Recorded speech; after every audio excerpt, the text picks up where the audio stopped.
नमस्कार दोस्तों, स्वागत है आपका जादुई क्लास में। आज हम बात करेंगे केशव।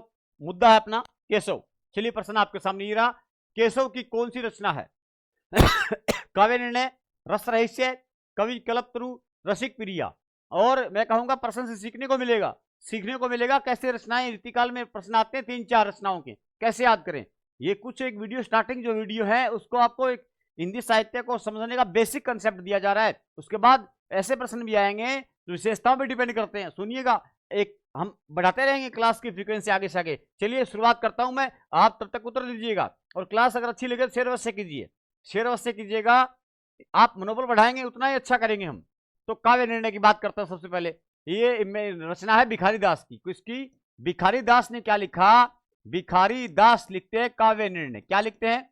मैं रचनाएं लिखता हूं भिखारी दास की, सोचना अच्छे से याद हो जाएगी क्या क्या क्या है। काव्य निर्णय लिखते हैं, काव्य निर्णय लिखा, काव्य निर्णय लिखा। श्रृंगार, ये सर्वांग उपग्रंथ है। श्रृंगार निर्णय लिखा, याद होंगे, तरीके से याद करेंगे हम।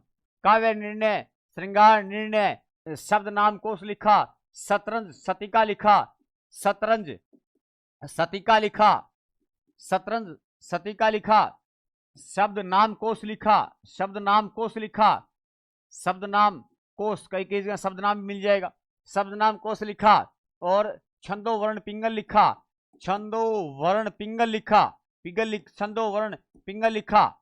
तो रचनाएं किसकी? भिखारी दास की है। अब याद करते हैं, भिखारी दास का जन्म 1725 में हुआ था। भिखारी दास का जन्म 1725 18वीं शताब्दी के पूर्वार्ध में जन्मे थे। भिखारी को किसी का खतरा नहीं होता। खतरा क्या होगा? भिखारी के पास कुछ होता ही नहीं, कुछ होता ही नहीं, खतरा नहीं होता। भिखारी में से पच पच के मरता है, पच के मरता है। 1725 में जन्मे थे। अब सोचना, भिखारी जो होता है उसके पास कोई भी डिसीजन लेने का पावर नहीं होता। भिखारी की किसी बात का डिसीजन ले सकता है क्या?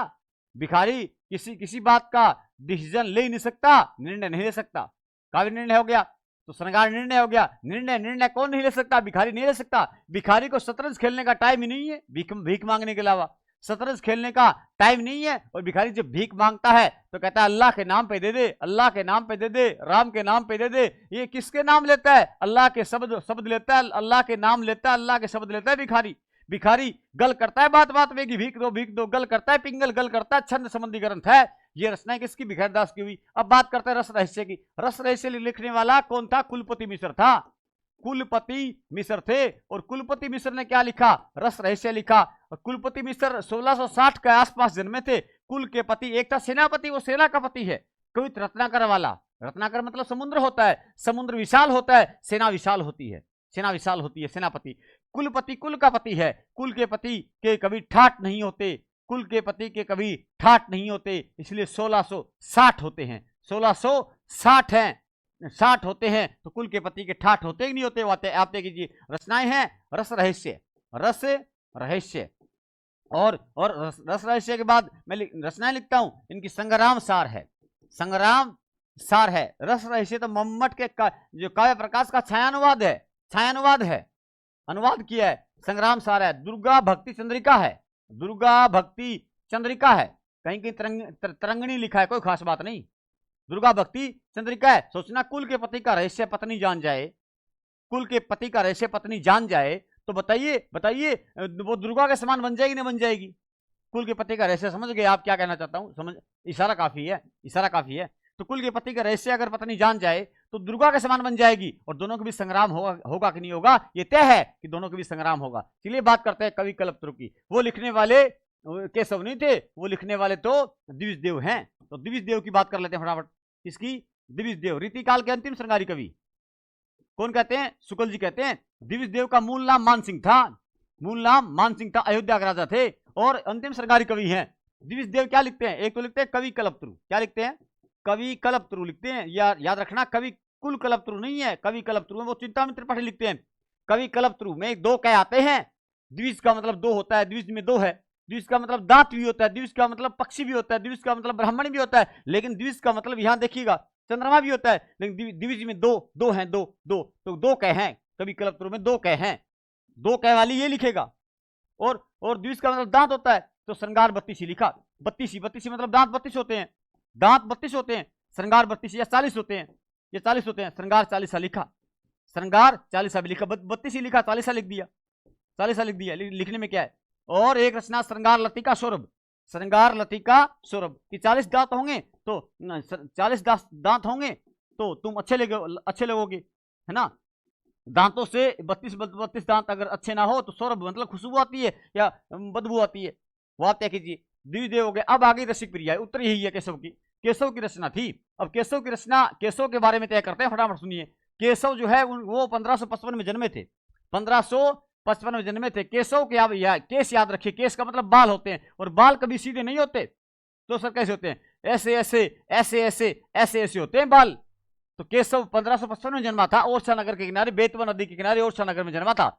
इंद्रजीत सिंह के आश्रय में रहे थे केशव। बहुत सी बातें हैं याद करने के लिए, वो तरीका होगा, बस तरीका बता रहा हूं। अगर अच्छा लगे तो जो ज्वाइन कीजिए अपना ऐप है हिंदी पॉइंट, ज्वाइन कीजिए और आनंद उठाइए, पढ़ने का तरीका बदल जाएगा। मैं कहता हूं चीजें याद होगी क्लास में ही, मैं यूं नहीं है किताबें लेकर के पढ़ा दिया और या फिर पीपीटी लगा के बता दिया और पढ़ लीजिए, ये लीजिए पीडीएफ, मतलब नहीं है, याद होना चाहिए। मुद्दा ये है, रसिक प्रिया 1591 प्रथम रचना थी। इसके बाद लिखा इन्होंने कवि प्रिया, इसी के साथ साथ लिख देता हूं कवि प्रिया, हम याद कर लेंगे। फटाफट रचनाएं लिखता हूं, फटाफट रचनाएं लिखते हैं, समय कम है ना, 10 मिनट की क्लास है। और कवि प्रिया के बाद बात की जाए तो हम कहेंगे कि एक वीर सिंह देवचरित या रामचंद्रिका, सॉरी रामचंद्रिका सबसे प्रसिद्ध ग्रंथ 1501 वाला, 1601 वाला, एक रात में लिखने वाला, है ना। राम चांदनी रात में लिखा था रामचंद्रिका को, छंदों का अजायब कहने वाला रचना कहा जाता है इसे, है ना। तो रामचंद्रिका लिखा गया। वीर सिंह देवचरित, वीर सिंह विशेषताएं बहुत अच्छी याद करेंगे हम। वीर सिंह देवचरित 39 प्रकाश है इसमें, रामचंद्रिका में, चंद्रिका में चांद रात का प्रकाश फैला था। वीर सिंह देवचरित, और वीर सिंह देवचरित के बाद जो है मैं कहूंगा विज्ञान गीता, रतन बावनी, रतन बावनी आ गया, रतन बावनी आ गया, रतन सिंह राजा के बारे में कहा गया। और उसके बाद विज्ञान गीता, आध्यात्मिक ग्रंथ है विज्ञान गीता, प्रतीक शैली में लिखा गया। इसके बाद जहांगीर जसचंद्रिका, जहांगीर जसचंद्रिका जहांगीर के बारे में है, उसके बाद जिक्र किया गया है। और एक लिख दो नक्सिक, कौन सा नक्सिक, कौन सा है यहां लिख देता हूं, नक्सिक, राधा के अंगों का जिक्र किया गया, उपमांगों अंगों का नक्सिक जिक्र किया गया। सोचिए, ये याद करते हैं, आपको याद रखना है बस केशव के केस ऐसे ऐसे थे, ऐसे ऐसे में याद होगा। कवि की प्रिया है, प्रिया के केस भी कैसे होते हैं सर, ऐसे ऐसे होते हैं। और रसिक प्रिया, प्रिया के केस ऐसे ऐसे होने चाहिए, चाहे ये प्रिया हो चाहे ये प्रिया हो, बस ये बात पता हो। रामचंद्रिका, भगवान राम के केस भी जंगल में कैसे हो गए, ऐसे ऐसे ऐसे ऐसे। राजा जो भी थे, चाहे वीर सिंह था चाहे रतन सिंह था, सभी राजाओं के केस भी ऐसे ऐसे थे। आप जानते हो वैज्ञानिक जो होते हैं, अब्दुल कलाम के केस कैसे थे, ऐसे ऐसे थे। आप जानते हो जहांगीर के केस भी कैसे थे, ऐसे ऐसे थे। नक्सिक में राधा का जिक्र किया गया है तो राधा के केस भी कैसे थे, ऐसे ऐसे। तो केशव बोले तो ऐसे ऐसे, केशव बोले तो ऐसे ऐसे। यही तरीका रहेगा रचनाओं को याद करने का, उनको क्रम याद करने का, सब चीजें हम तय करेंगे। मैंने एक प्रश्न में आपको 4 रीतिकालीन कवियों की रचनाएं बता दी है। अब प्रश्न गलत होने की संभावना नील हो जाती है। मिलते हैं आपसे अगले वीडियो में इसी एनर्जी के साथ, एक धुरंधर क्लास के साथ। और मैं कहूंगा धुरंधर फिल्म भी आई हुई है, छाई हुई है, देखिएगा। और साथ में अपने चैनल को सब्सक्राइब अवश्य कीजिए, दोस्तों के पास शेयर कीजिए। आप जितना मनोबल बढ़ाएंगे, अच्छे से कमेंट कीजिए, राय दीजिए अपनी, उतना ही हम बेहतरीन क्लास लाने का प्रयास आपके लिए करते रहेंगे। इस क्लास को देखना मत भूलिएगा। मैं कहता हूं ऐसी डोज है जो आपको इतिहास का बेसिक समझ अच्छी बना देगी। और जो छोटे छोटे प्रश्न आते हैं, 5 10 7 प्रश्न आते, 10 प्रश्न आते हैं, वो यूं ही निकल जाएंगे इन क्लासों से, यूं ही निकल जाएंगे। मिलते हैं आपसे, धन्यवाद, जय हिंद।